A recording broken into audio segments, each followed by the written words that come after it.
As the weather gets colder, you might want to donate some of your old winter clothing to people who need it. Yeah, maybe collection bins have been popping up all over town, but you might be surprised to find out where your old stuff is going. News Channel 6's Mike Miller is always investigating. He has tonight's News Channel 6 Extra. The Salvation Army Family Thrift Store takes in thousands of pounds of clothing each year. The store takes your old stuff and sells it at a fair price to people who need it. Major Tony Perez says 81 cents from every dollar goes directly to the charity's mission, which provides food and shelter for the homeless. Everything that individuals donate, clothing items and all those items and monetary items, it stays here to impact our community. So Augustins are able to help Augustinians. Karen Dickey has been donating to the Salvation Army for years, but this time she almost decided to donate to this collection bin located across the street. I thought they were part of the Salvation Army, and I thought that you could just drop things off maybe more conveniently than coming over here. But those bright red bins don't belong to the Salvation Army. They belong to recycling companies that take your old clothing and sell it to other countries. I think that's a shame. I really do, because this is how the Salvation Army makes their money to help the folks in this area. And of course, there's always somebody out there trying to make a buck. In the Augusta area, we spotted bins from Better World Recycling and Second Life Recycling.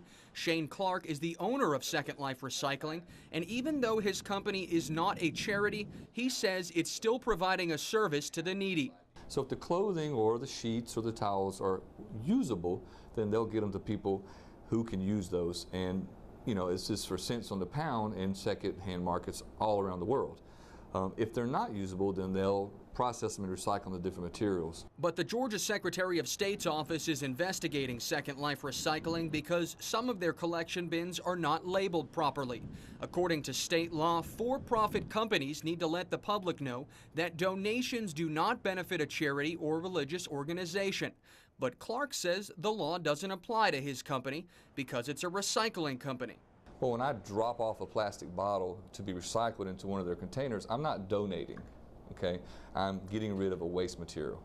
And clothing, at the end of the day, is a waste material. There's a life cycle. Earlier this year, Better World Recycling was fined by the state of North Carolina because the company's bins failed to display the proper language.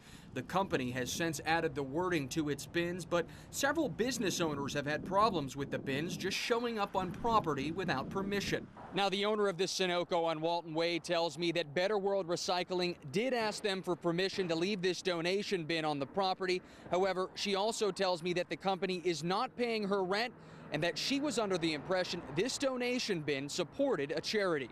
Clark says if the state finds that his collection bins are in violation of state law, he will add the proper language to them. Some local charities feel the bins are misleading, but Clark says that isn't the case at all.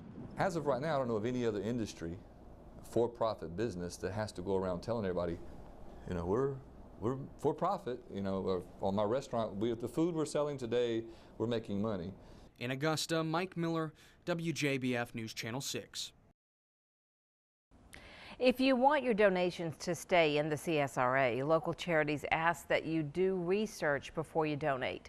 Nonprofits like Goodwill and the Salvation Army don't use collection bins in our area. So if you want to use a collection bin, make sure you read the wording before you do so.